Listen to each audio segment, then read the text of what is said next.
Sana medyo ma-realize sa mga kababayan natin ito 'no.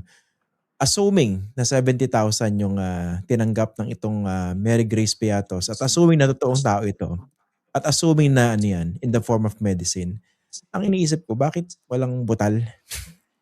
Hindi pa ako naka-encounter ng bumili ka ng gamot na walang butal na eksakto, malinis sa ₱70,000. Hindi ba? Doesn't it raise a red flag in itself? Kasi nga baka nga pinera. Yung pera talaga, ano, mahirap talaga akong paipaliwanag. Alam niyo, kahit 'wag na natin pag-usapan muna itong mga disallowed and audit. Sa totoo lang 'pag pumasok na ho tayo dun sa NBI, handwriting report, handwriting Yun, expert. okey. Ang sinasabi na ho nila dun, parang isang grupo lang yung pumirma nung ano, mga acknowledgement receipts. So, ibig ko sabihin, ang mako-question dun hindi lang po yung disallowed and audit. Ang mako-question na po diyan ngayon, kahit yung pong mga pangalan na hindi kasama dun sa 73 million, kundi dun Hmm. sa kabuuan na po ng 125 million. Kasi nga, ba't kayo-kayo lang ang pumirma diyan, 'di ba? Ang assumption natin, oh sige great, 'di ba, na pumirma kayo diyan na Mary Grace Piatos, iba't ibang mga tao, may iba't ibang mga personalidad, talagang kinailangan tulungan. Hmm. Pero bakit parang isang grupo lang kayong nagpipirma ng lahat ng mga pangalan na 'yan, 'di Hmm. ba? So kumbaga nakakapagdagdag po 'yan dun sa duda nung tao na parang hindi niyo naman ata ginamit sa gamot 'yan. Parang linimas niyo yung pera pagka kayo-kayo lang yung pumirma nito pong acknowledgement receipts na ito, 'di po ba? Kailan pala nakatakdang humarap yung testigo, yung handwriting expert from the NBI?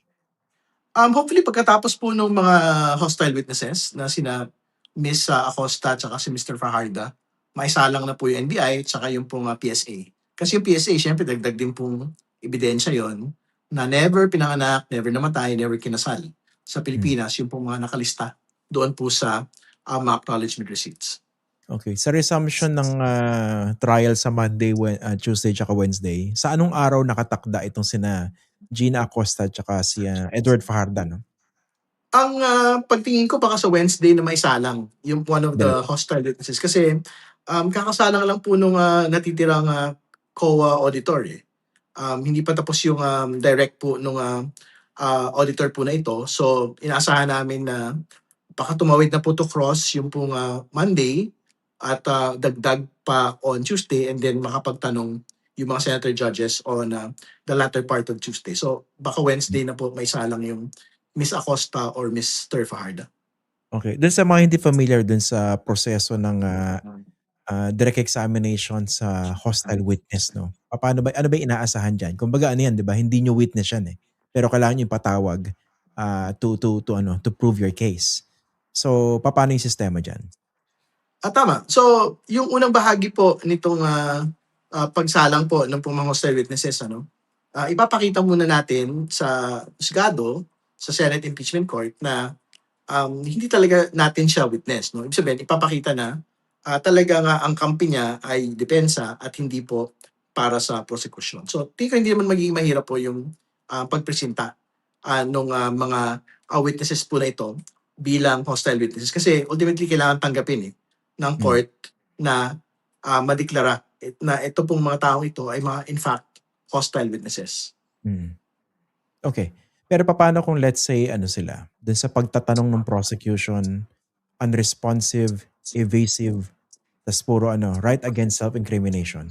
Ano yung possible recourse ng Wala prosecution? namang wala naman pong problema kung gano'n po yung magiging, I guess you wait for them to basically defend their principal. Pero marami pa naman hong mga iba pang mga ebidensya, eh. So, for example, doon po sa mga, nauna na pong mga committee hearings 'no, marami hong mga admissions si, Miss Acosta, si Mr. Fajarda, diyan po sa bagay na 'yan 'no. So, do'n ho natin masisilip kung talaga nga bang they will contradict, previous admissions that they had made in, particular House committees. So kailangan i-presenta niyo yung transcript 'no, tas kailangan i-authenticate. Tama po 'yun. So, I think very relevant po diyan yung pagtatanong kung, bibitbitin pa rin ho ba nila yung kanilang admission during the House committee na sila po ay inutusan ng, pangalawang pangulo na ibigay po itong, confidential funds, release kay, Mr. La Chica. Mm. Yung ano, yung, tawag dito, yung dalawang, sundalo na nakahawak daw nung pera na winidraw. Papatawag ba yun? I remember yung isa si Colonel Chica, no? Yan, oo. Yung Si hindi Mr. La monetary. Chica yung sinabi nga pinagbigyan po ng confidential funds through the Mm. instruction of the Vice President during the Good Government Committee proceedings. No? So, we will decide at that point, no? Pagka ho, kailangan na ho namin siyang isalang. Pero very relevant pa rin ho kasi at this point yung testimony ni Ms. Acosta at ni Mr. Fajardo. Okay. Puntahan na rin natin to, no? Kasi nga nung sa day 30 ng impeachment trial, itong si Senator Judge Amy Marcos, na wag na tayo magplastikan dito, no? Talaga nag-aabogado para kay Sara Duterte. Ang pinupunto niya, hindi naman accountable officer diyan si si Vice President Sara Duterte. Ang dating sa akin nun, parang nilalaglag mo yung dalawa eh. 'Di ba? Si Gina Acosta at si Edward Fajarda. At inadvertently, parang sinasabi, oo nga, may mali dun sa sa liquidation niyan. Pero hindi ang accountable officer si Sara Duterte. Kayo, anong pagtingin niyo ron? Yung isang senator judge na talagang nilalayo si Sara Duterte sa pananagutan. Wala akong masyadong pagtingin dun sa mga tanong ng Senator Judge, no? Pero kailangan ko mag-state for the record na ang accountable officers po, sa kahit anong ahensya, huwag natin pag-usapan yung OVP, kundi sa buong burokrasya ng pamahalaan, laging kasama po dyan yung head of office. So kung Mm. OVP yan, Vice President yan. Kung isang departamento yan, yung secretary po yan. So ibig sabihin, hindi po pwedeng itulak sa bangin yung pong mga ordinaryong mga kawani. Kasi wala akong maniniwala na yung pong mga ordinaryong kawani, katulad ni Ms. Acosta, Mr. Farda, kailangan lang natin balikan yung itsura nitong mga ale at mama na ito para malaman ho natin na hindi ho pwedeng ma-misuse yung pong confidential funds without the imprimatur of the ultimate principal, which is the Vice President herself. Hindi ba? Ganyan naman ho in the same proceedings po and different agencies eh. Kaya nga ho, pagka ho may mga notices of disallowances, ang lagi ho nakasulat doon, yung Special Disbursement Officer, yung Accountant, and ultimately, yung pong Head of Office. So, kumbaga, we cannot pretend na dito sa OVP, hindi ho pwedeng kasali yung ultimate principal ng opisina po na yun. Okay. Ito naman, no, yung prosecution, hindi ba kayo nababahala o somehow bothered dito sa actuations ng ilang mga senator judges na clearly nag-aabogado kay Vice President Sara Duterte? Hindi mo ba sumihirap yung buhay ninyo because of the likes of Robin Padilla, Amy Marcos, and the Cayetanos? Hindi naman ho, kasi mataas ho yung pagtitiwala namin dun sa mga witnesses, na they will speak their truth and they will be able to speak truth to power as well. Pagka ho, tinatanong na ho sila nung probably misleading, probably difficult, or probably inconvenient questions, talagang sasabihin pa rin ho nila yung totoo as far as they're concerned. And we had seen it, di ba? We had Mm. seen it through Attorney Wamil, we had seen it through the NBI agents that had been presented. Talaga naman ho, they finished the testimonies and the presentation evidence na the integrities were intact at proud kami doon po sa kung paano ho nila plinasta yung kanila pong sarili sa korte at sa bayan. Pero hindi ba parang kahit papaano agrabyado kayo dahil yung hindi magawa ng defense lawyers no sa mga witnesses ninyo, dahil clearly pwede kayo mag-object dun sa kanilang pagtatanong, ang gumagawa yung ilang senator judges? Sa isang bahagi, totoo yun. Pero katulad ng sabi ko, kailangan natin magtiwala sa mga kasama ho natin sa laban. Kailangan ho natin magtiwala doon sa mga testigo na isinasalang ho natin na ano man ang tanong, mahirap man ito o hindi, they will still speak the truth of what they know.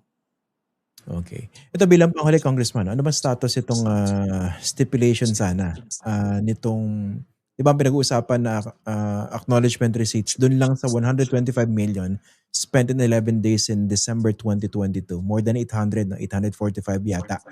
Pero more than 3,000 yung acknowledgement receipts dun pa sa 3 quarters na covered ng confidential funds. Di ba nag-object dyan yung defense nung day 13? Ano ba yung status nun? Well, ipipresent mo namin yon. I guess magpe-present ho kami ng sampling. We will decide, no? How we will go about it. Ang totoo naman, hindi naman kailangan nila lahat po na acknowledgement receipts to show that there was a misuse of confidential funds. No? A sampling, I think, is sufficient. Pero nakakatawa yon. Kasi nga, ang sabi ho ni Atty. Kapunan, o sige, kung ayaw nyo mag-stipulate nung ebidensya namin, na common na ebidensya nyo, stipulate na lang natin yung ebidensya nyo. Basically ng defense. Gamitin yun sa Pero kanila. ayaw pa rin nila.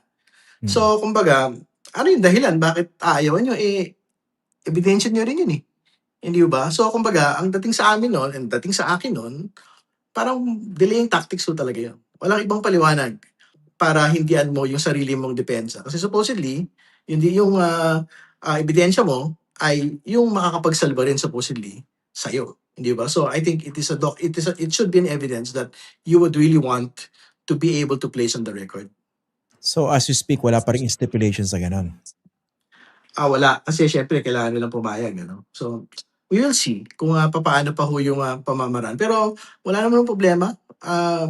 Ang totoo naman ho, basta maipasok ho namin yung mga mayor ng mga ebidensya po ng misuse of, confidential funds. And in fact, naipasok naman na ho yun, eh. Yung Mary Grace Piatos, pasok na ho yun. Kasama yun dun sa 73 million disallowed in audit kasi, rewards slash, medicine yun, eh. Sobrang Hmm, obvious 'no. No'n ho na kulang-kulang po yung dokumento nun. So, obvious ho yung misuse dun. So, okey. tingnan lang ho natin kung papaano pa ho namin idadagdag, yung pong dagdag ng mga pangalan. Kasi sabi ho ni Attorney Kapunan, madami pang mga kakaibang mga pangalan, eh, na very important na malantad para makita din ho natin, makita ng bayan, na talagang linaro po ng OVP kahit yung acknowledgement receipts na lang. Kumbaga, ang totoo lang puwede naman sana nilang gumamit ng mga ordinaryong pangalan na lang ng tao para dito, hindi ba? Pero parang linaro po talaga ng, kanilang opisina kahit yung, paglalagay po ng mga pekeng pangalan.